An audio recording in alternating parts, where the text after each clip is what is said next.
All right, folks, welcome on into another edition of the High School Huddle, your one-stop shop for everything and all things Section 5 sports. I'm AJ Feldman. He's Carl Jones.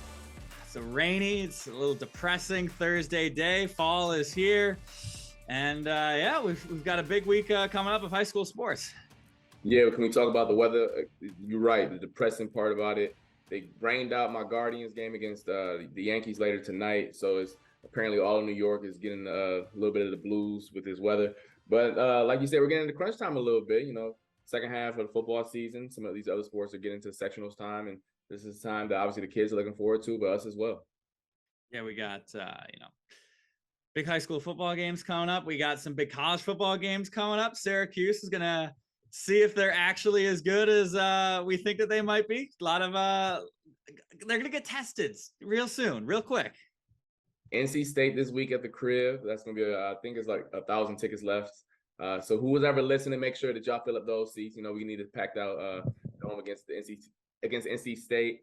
Got to go to Clemson the week after that, and then you invite the Notre Dame Fighting Irish the week after that. Nice test, but we just need one to go bowling. So our expectations are a little bit higher than that this season, but if all goes to fruition and goes to plan, man, I'm just excited for the guys and hope everything works out. Yeah, it's the duality of Syracuse football. We're like, oh man, we're doing great right now, yada yada this, but still in the back of our minds, we're like, all right, we just need one to go bowling. Let's just start there. Let's start with the bowl. Exactly, and just knowing that I only was able to go once, and that was the time of my life, and I just hope that these guys, you know, get that same experience and same opportunity, because the more you win, you go to a better bowl. You know, I went to Orlando for mine. You stuck at 6. You stuck in New York City at the Pinstripe Bowl in December. I don't know about you. I love New York City. I don't like New York City outdoors in December, all right? So let's make sure we keep stacking these wins. And the swag bags. You get better swag bags, too. Exactly. All right, so time to start off with our high school football rankings. By the time you listen to our show tonight, I don't think there's going to be a ton to change in these, because it is one of those nights where there's a lot of Thursday games. There are 5 games around Class A going on tonight, Thursday. As we type this, we got Athena and East, Arcadia, Eastridge, Brockport and Wilson, Hilton and Brighton, Gates, Charli and Schroeder. Certainly there's going to be a surprise that happens, but I don't think there's going to be a ton to alter what we're about to say coming up. So we start off with our big schools, and once again, there's no changes at the top. UPrep with a tight win against the Pittsford squad that was missing their top 2 receivers in Luke Fliss and Jackson Green. They really had to grind out that one, maybe a little bit more than they wanted to. They had some touchdowns called back by penalties, things of that nature, but they still come out with a win. So UPrep stays at our top spot at 5-0. McQuaid stays with or not at 5-0, it's 6-0. I keep forgetting to update these things. So UPrep's at 6-0. Now all of my rankings are backwards. No, wait, how many weeks have we played so far? We've played 6, right? We played 6, yeah. We've played 6. Okay, it's my Monday, people. So cut me some slack. All right, we've got McQuaid at 5-1 at number 2. And then we've got Schroeder at 6-0 at number 3. I got the chance to go out to talk to the Schroeder football team this week, talk to some of their players, talk to their head coach after their nice, strong start. Drew Pagano keeps doing amazing things. He's got 4 touchdowns in each of his last 4 games. Those are some Josh Allen numbers. His receivers are doing a lot of good things for him, making some crazy, ridiculous catches. Torrance Washington, Tyler Washington, Justin Meyer. And I was looking, Drew Pagano is doing good things. His receivers are just really balling out for him. Like, I was looking to find like a really impressive Drew Pagano pass to like feature in this highlight. And man, he's just getting the ball to them and he's letting them do the work. Like, when you get wide receivers, that's all you got to do. And he's doing it really good for them so far. I mean, sometimes you just got to get out the way and let your guys cook. I don't need you to be Superman. I don't need you to, do the stuff that Josh Allen does. Get the guys. That's how you got a good quarterback, though. He's not doing too much. I'm just put the guy in my guys' hands and let them cook. And boy, are they cooking. They're cooking 5-star meals out there on the edge with all the nasty catches they're getting every week. Yeah, I talked to Drew. I was like, so like gets as it set in at this point, like, is it surprising? Like, these guys are making fall away catches, these one-handed Tyree catches. Like, it's like, yeah, at the beginning of the year, I was kind of surprised, but now it's just kind of, it is what it is. Like, it makes their job really easy. That's for sure. No, but Schroeder keeps doing their thing. Last week, they played Olympia Odyssey, so a nice blowout victory for them. They're going to get, as I mentioned before, Gates Chi tonight, and then Arcadia. So things are looking good for the Schroeder Warriors. I also, talking to head coach Mike Stumpf there, a noted fan of the High School Huddle podcast. So we've got Von Miller and we've got Coach Stumpf. So we have at least 2 dedicated, loyal listeners. So we gotta shout out some love, but no biases at all here.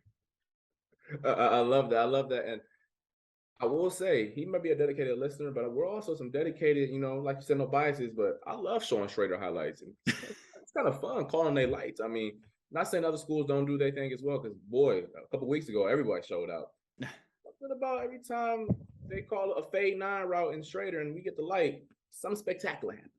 Something spectacular happens. Moving on through the rankings, you've got Victor holding strong at 5-1. You've got East holding strong at 6-0. Then we've got Pittsford with a 2-4 record right now. The record obviously it's not good right now. It's at 2-4, but they played UPrep really tough last weekend. I was at that game for most of it. Once again, they were playing without Jackson Green. They were playing without Luke Fliss. They played, a top 10 team in the state, really, really tight down to the wire. So, obviously Pittsburgh's going to get a chance to get healthy. They've got Edison coming up this week, and then they close out with Christian Brothers Academy. So only one more Section 5 game left for them. But Pittsburgh has proven so far this year to be a team that is going to be in a lot of these tight games. They've played Rush Henrietta down to the wire. Victor was maybe not their best outing, but they played McQuaid tough really well as well. But Pittsburgh, even though they're 2-4, we still like giving them the number 6 ranking. I mean, offense, I know it sells, but it also in high school football, you can get anything done with that type of offense when they're clicking on all cylinders. And when you got arguably the best player in Section 5 on your squad and Jackson Green, I'm putting you up against anybody if they're clicking. Yeah. So then we got number 7, Hilton. They held serve with a pretty convincing win over Gates Chi. Canandaigua slots up a spot to number 8 with a 5-1 record. And then Rush Henrietta falls down from number 8 to number 9 in our rankings. They've just kind of had a really tough time moving the ball lately. They got shut out last week against 2 weeks ago against Victor. They only scored 7 points against McQuaid. They lost 28-7. McQuaid playing with their backup quarterback. So RH had, the explosiveness early on in this season. They score 42 points against Pittsford. They put up 30 against Fairport, but coming down the stretch, offense has been a little bit tougher to come by. So they're going to get a chance to prove themselves. They got Aquinas on Saturday and then UPrep, but we're moving RH down a slot to number 9 right now. I mean, yeah, it's a tough way to end the schedule. Hopefully, for their sake, they can, get one of those games at the end of the season, because the RH team that we saw at the beginning of the year definitely has the potential to put up some points. They just got to figure things out, and especially on the offensive side, because that was our calling card the first couple weeks of the season. Yeah, if you can get – the thing with that schedule is if you can get some nice confidence boost playing Aquinas or UPrep, it's going to feel good heading into the regular season. On the flip side, if you walk into sectionals with 4 straight losses, who knows how, if any of them are close, competitive, things like that, these last 2 games coming down the regular season are going to be key for Rush Henrietta. And then finally, once again, we've got Aquinas at our number 10 spot, picking up another win, moving to 2-4 on the season. They beat Fairport 45-29. I was at that game for all of the first half and basically like the first play of the third quarter.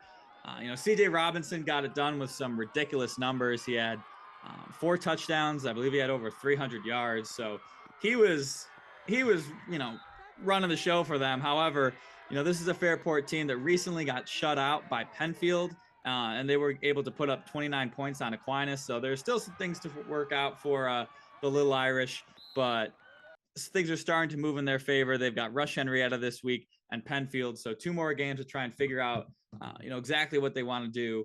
And certainly, as we've said, competitive enough to maybe go on a surprise run, but still just with a 2-4 record right now. And before we go to the small school rankings, can we show some love to the Edison Tech inventors? Shout out to Edison Tech, their first win since 2019. They got it done this Saturday. Yeah, we gotta get a little round of applause for that. People listening at home in the audio, we're clapping, we're showing love. They can hear the applause. You're right. They got mics for a reason. They took down Nottingham out of the Syracuse area. 20-14 win. It was funny. I caught the first half. AJ caught the most important part at the end. So in all parts of the game were theatrical. Unique Jackson, he was our player of the week this year for Channel 8. You want to talk about stuff in the stat sheet? I mean, y'all ready for this one? We got, hold on. You know, you got these Google Chrome stuff moving slow these days, AJ. Okay, here we go. So 103 yards rushing on just 16 carries. Returned a fumble for 30 yards for a touchdown. Caught an interception, 8 tackles. And with one of those tackles, I didn't show it on air, but it happened right in front of me. And let's just say those were those ESPN hits that the NFL loved to show 10, 15 years ago. Okay, y'all? Yeah, let's pop this in right now. Let's pop this in. Yeah. The funny thing about that is that there was a hit right before that where you were scrolling through, like you were trying to show me this clip. And we'll show this one right now. Just, I was like, well, I was impressed with that one. And then you show me the next one. It was even better. He just had a field day, and that was, you know, I saw him running the ball, and then, you know, obviously the hitting, and then you saw him in the fourth quarter show off another skill set and just talk about just how the Inventors pulled off that win. Yeah, so I got there with about 5 minutes left. It was 20-14. So Nottingham gets the ball back with like 3-ish minutes, something like that. Unique Jackson comes up with the interception, goes on a pretty nice return. I think there was a penalty that put him back a little bit. But then, so it seems like they've almost got this game won, almost going to finally get their victory. They fumble the ball. So now they got to go back on defense. Nottingham drives down. They get to the 12-yard line with, I think there was 12-yard line with 6 seconds left. They had a false start penalty, which pushed them back to the 17. Incompletion only took off 5 seconds of the clock. They had 1 second left from the 17-yard line. This was the game on the line. Who else but Unique Jackson coming up with the game-winning deflection. We didn't even mention, he also had the 2-point conversion. So they scored 20 points. He was directly responsible for 14 of those points. So Unique Jackson, he was just a man on a mission. He was not going to let his varsity season go down with an offer. They got to win. Shout out to the Inventors. Man, mad love to them. Also, Jermaine Daniels Jr. got the pick 6, so he scored the other 6 points of the game. Once again, just always good to see the Inventors and just anybody get the first win of the year. And you were there for the celebration, how elated the kids were at the end. Just, man, it was fun for me to be there and record it, and I'm sure it was even better for the kids to experience it themselves. Yeah, crazy game there. And I want to highlight one more crazy game that I went to. Churchville Chi versus Thomas, 17-14. The rain started coming down.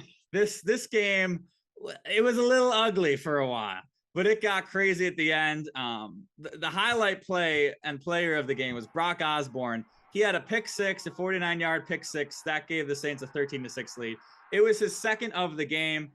He had 2 in that game. He became Churchville Chile's all-time interception leader. But after they got up 13-6, it got a little rainy. We got a block punt going on. Thomas recovered it into the red zone. A really great throw and catch to a touchdown as Levi Kulik connected with Michael Griffin. That tied up with 1:12 to go. But then Churchville Chile worked their way down the field, saving ourselves from overtime, saving myself to be able to get back to the station. It was Colin St. Lucia with a game-winning field goal from 20 yards out. They drove down there. Osborne was big. He connected on a 4th down, receiving from Chase Shapansky. And one more thing I want to say, I don't like to call out student sections, but know your place. This was a Churchville Chi student section that called on Thomas to warm up the buses 3 times, one of which was when they were up 20-13 before they gave up the game-tying score. And the other 2 times was when they were trying for the game-winning score. You can't call on the other team to warm up the bus when you're not winning the game. You can't do that, because at the same time, you might be telling your own team to warm up the bus. Both teams are in the same state of warming up the bus. You cannot call out to warm up the bus. You just can't do it. When you told me that, I was like, that's a new one. I've heard a lot of, student sections, getting rowdy, trying to, get into the game and make an impact in the best way they know how. But y'all not on the field calling the shots. And now, if God forbid y'all lost that game, coaches, players, parents looking at y'all like, so y'all over here, Rick, y'all jinxed it for us, huh? And you know, so when I heard that, I'm like, come on. But you know, like the kids was excited. Apparently, it was homecoming. They were, you know, big rowdy crowd. You know, they were having a good time. Yeah, it's like, you know, in the DJ, you can't play, you know, We Are the Champions or whatever too late. Like, you got to be sure. And Churchville Charlie was so unsure because they were not winning the football game. They were not winning the football game. All right, we had to get that off our chest. Let's talk about some small schools, Carl. So the small school rankings, and we have a new number one, our first change of the top since we began these rankings with Batavia, Blue Devils, 6-0 at the top of our rankings this week. And by and large part, the main reason for that is our number one team, HFL, suffered the first loss of the season to Monroe, who is now at number 2. They're 4-2 on the season, but they're asterisk 4-2. They had a forfeit a loss against Newark Marion earlier in the year. But AJ, you were at that game for majority of it. What happened? I was at that game from start to finish, and I was shocked. Monroe, Monroe had you know, a good start to the season. We like their talents, of course. They got, you know, Styles, Mackenzie Baker, Kaya Moses. They got a lot of talented guys, but, you know, they lost 28-6 to Batavia. They only beat Livonia by 4. Like, we didn't know what to think. Wow. Monroe just played really strong in this game against HFL. It was a tough game for Matt Meacham at the quarterback position for HFL. He had 4 interceptions, 2 of which were deflected passes, 1 of which was a costly interception in the red zone. Another one was late in the game. But I think the real thing that I think shifted this game were 2 things. First of all, the talent and the speed and just the playmaking ability on the outside. We had talked a lot about, you know, the HFL passing attack, you know, the receivers getting wide open. You know, it's always easy to go with your dominant punch. When that gets stopped, you need a counter. HFL guys weren't running, you know, open. It became difficult for them to move the ball. You know, the interceptions, of course. Monroe was running the ball really well in that game against HFL. The speed and the talent on the outside. And then, quite frankly, Monroe took advantage of their chances. HFL did not. As I mentioned, they had 4 interceptions. They also got stopped on a 4th and goal at the 1. They tried a QB sneak. They didn't get it. So, HFL left a lot of points on the table in this game. Monroe did not. They scored 4 touchdowns, 26-7. I might be missing one, but I honestly think they had 4, solid, steady, productive drives, and they got touchdowns on all 4 of them. So in terms of yardage and whatnot, this game was, it was a little Miami versus Buffalo-esque, but Monroe cashed in when they needed to. HFL did not. They played this game 10 times. I don't know who's going to win. It's probably, a 4 out of 6, 6. These are tight teams, but Monroe, wins 26-7. So they get the love in our rankings here. 100%. We had talked about all season, and I mean, still feel the same exact way, how HFL has, a complete offense, be able to run the ball and throw it. However, like you said, though, if you got a secondary or the athletes who can match you in that regard, your fastball, they throw 101. But sometimes, that hitter can really, he winds up and he's sitting on 101. So what's your off-speed pitch? Y'all see how I did that? I'm not even a big baseball guy, and I pulled that out. Y'all like that? But sometimes you got to have a nice little breaking ball or something else to throw the hitter off. And HFL in that game, from what AJ alluded to, they weren't able to do so, at least consistently. I'm sure these teams will have the opportunity to meet up in the sectionals. But, man, you want to talk about coming at the king and knocking them out? That's exactly what Monroe did. Yeah, they did get some things going. They got a nice pass over the top in the second half. They also had a nice little screen pass that got them deep in the territory, which turned into that interception. But I'm looking at the box scores right now from this game. Here are their running numbers. Patrick Donahoe, their top running back, 11 carries, 20 yards.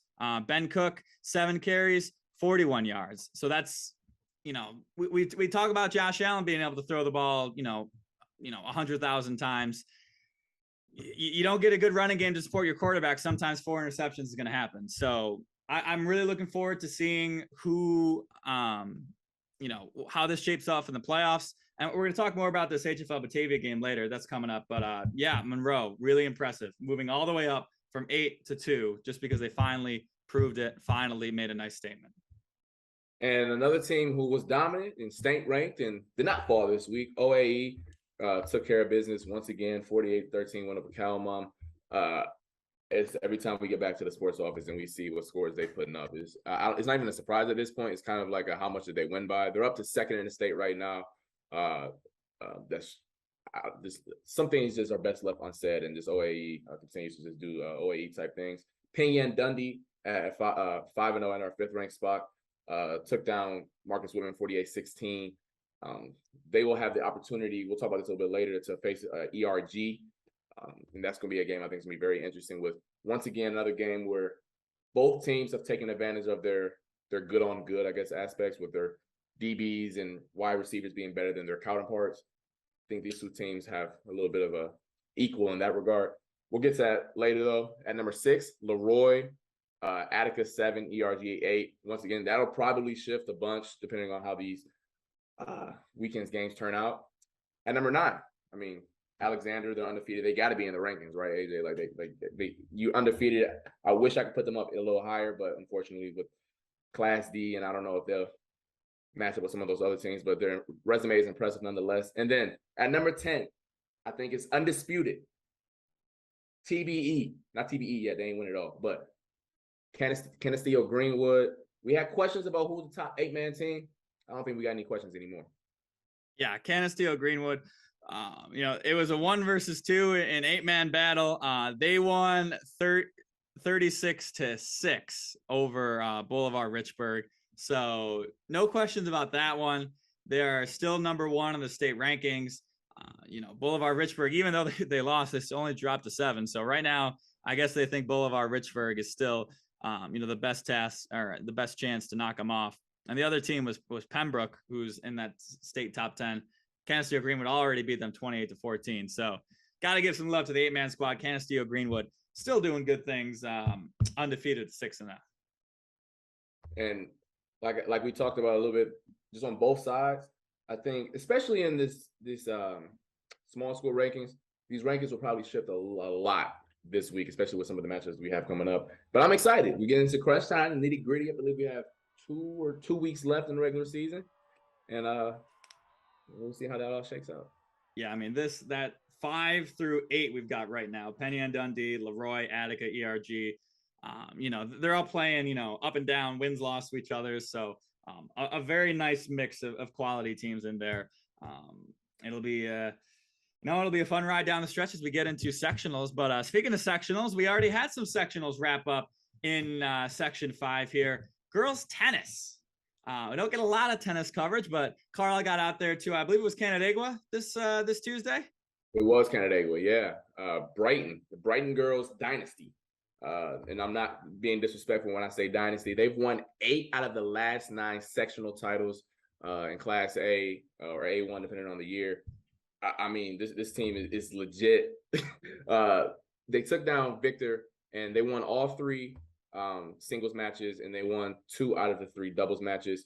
Layla Tozen is a super sophomore there. She hasn't lost a regular season match in her varsity career. She started in 7th grade. She's now a sophomore.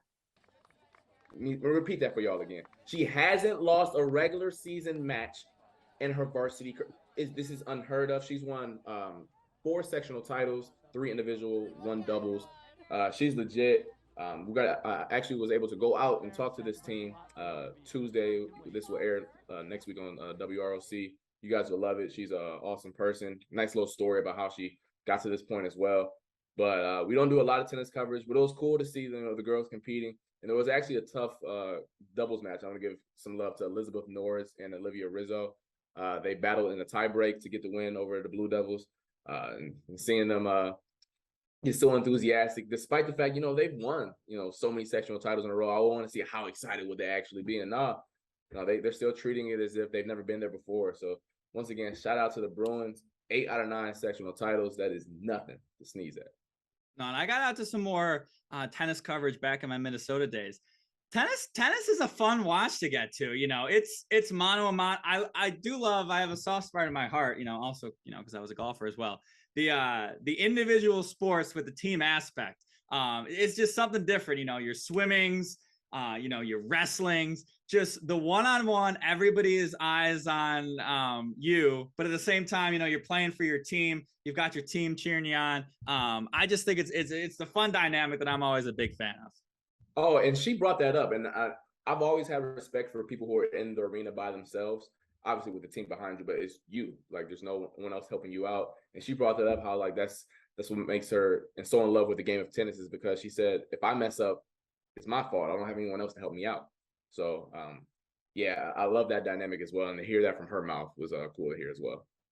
Yeah, and I can speak to that. That's why I kind of like playing singles of pickleball more than doubles, of course. Anybody who's talked to me, I'm a big pickleball guy. And man, I was, you get a doubles game where usually I'm the youngest, the most athletic.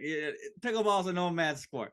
Everybody hits it to the other person. I just got to watch them, try and win or lose the points. So singles is a little more of my game. But no, yeah, shout outs to the Brighton tennis squad for getting it done there. And then before we get to our games of the week, just want to provide a little quick recap of kind of what's going on in soccer lately. Give some love to our Section 5 teams emerging to the top of the state rankings, because we got a lot right now.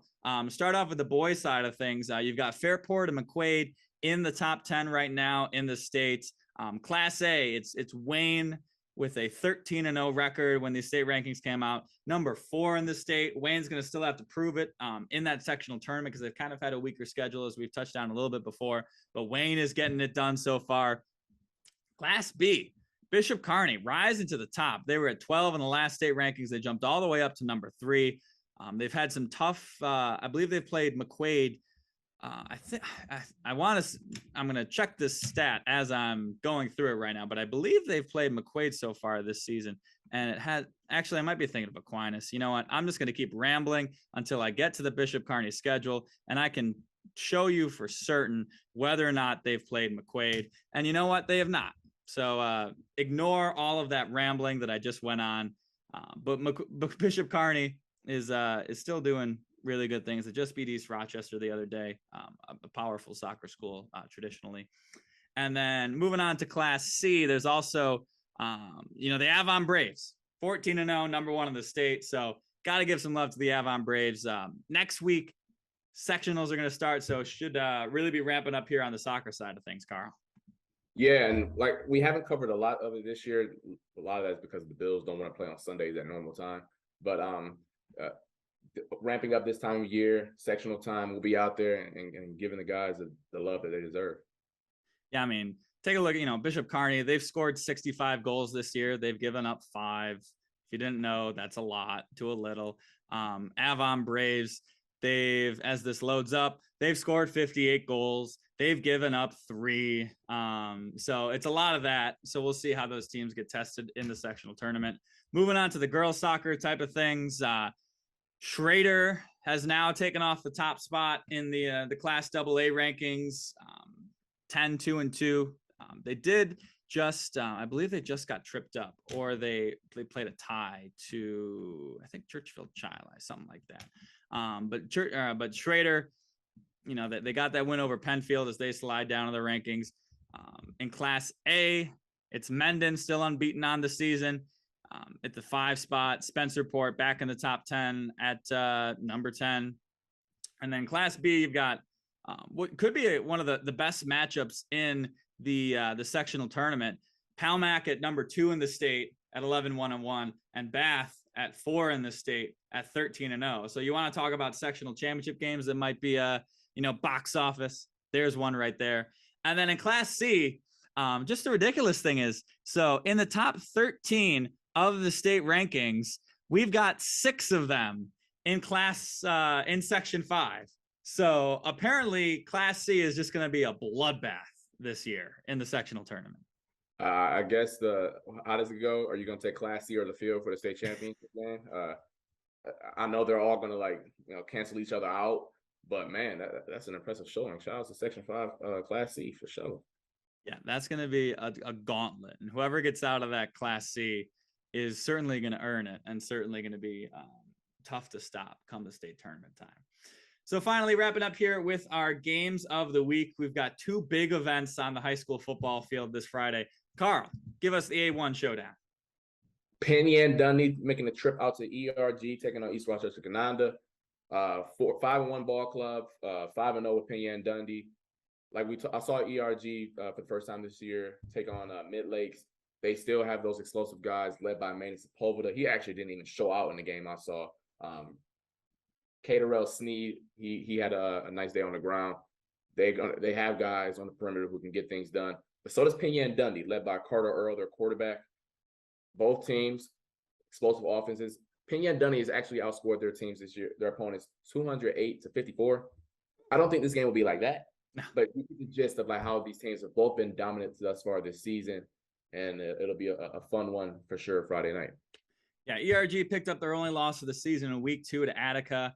It was a bit of a slow start for the Bombers, new quarterback, 4 of their 5 offensive linemen got replaced, but they've kind of, these last 4 games, they've really found their own, not against the strongest competition. So we'll finally, Mid Lakes was a quality win last week, but step up a notch against Penn Yan Dundee. So that'll be a great game for a lot of Class C implications. And then, of course, I'm going to take the Class B heavyweight battle, Batavia and HFL. Batavia 6-0, HFL 5-1. Rematch of the last 2 sectional championship games, each team getting 1 squad. And I want to just point out one interesting thing, because going into this conversation, I was ready to make this whole big point about, obviously we've got this big top 3 in Class B. You've got HFL, you've got Monroe, you've got Bishop Kearney. But here's the thing, we talk about, this asterisk on Monroe's win. And don't get me wrong, it is an asterisk because they did win that game, but they didn't get the win. Wayne could end up above Monroe in the standings because of that. Right now, Wayne is the 3rd team based on the sectional points. They're both 4-2, but just based on the quality of schedule, they're both at 4-2. I don't think that Wayne or Monroe are going to lose any of their final 2 games, unless something crazy happens. But before I was going to be like, oh man, you really got to get that number 1 seed because you want to let HFL and Monroe battle it out in the 2-3 game. Monroe might find themselves all the way down in 4. So you just got to beat the team in front of you and see what the heck happens. But it's a little bit more complicated than you would think going on paper. And you best believe those coaches and players are obviously going to play their hearts out this Friday. But they're thinking the same thing that you just said. They're going to want to beat HFL this Friday. But they're also like, man, that's so unfair that the 1 seed might have to play who in round 2? So 100%. Yeah, they're human just like us, for sure. Yeah, which is, we've talked before baseball stuff about, doing these off of a ranking, a coaches poll, things like that. The sectional points does a pretty darn good job most of the time. Forfeits kind of toss a wrench into the thing. So there's a lot to still be figured out because it's all about the strength and the record of the teams you face and things like that. There's no point in projecting it right now. It's almost even impossible to do it after all of the games have been played until they actually put out the rankings. So we're not going to get into that now, but just an interesting note for us as we move on through, the final 2 weeks of the high school football regular season. Carl, any last words for us before we hit the road here? No, once again, shout out to the Orange. Hopefully they get this done this Saturday, and hope everyone has a safe and healthy weekend of high school sports. That's always of the most importance when we out there competing. Exactly. And we got an NFL game to worry about. The Buffalo Bills playing who do the Bills have this week, Carl? 13 seconds. I think the Chiefs. I'm sorry. I sneezed a little bit. Well, the thing about everybody forgets about 13 seconds. They didn't even need all 13 seconds. They only needed 12. There were still 2 seconds on the clock when they kicked that field goal. Nobody wants to remember that part too. But yeah, so maybe the Bills will finally shut everybody up until, of course, they get to the playoffs and they have to shut everybody else up again because it really doesn't matter until you do this in January. Anyway, that'll do it for us on the High School Huddle. It is time to break the High School Huddle. Once again, we thank you for listening. You can find us on Spotify. You can find us on Apple Podcasts. You can watch us on rochesterfirst.com with a pretty video. You can also do the same thing on YouTube. The videos get posted there. So YouTube, Rochester First, Spotify, Apple Podcasts. If there's anywhere else to listen to your podcast that you don't find us on, let us know. Let us know if you watch the show. Let us know if you hate the show. All of the above. Give us some feedback. But that'll do it for us. For Carl Jones, I am AJ Fallman. Thank you very much for joining us. Have a great weekend. Enjoy your high school football games, your volleyball, soccer, all this good stuff.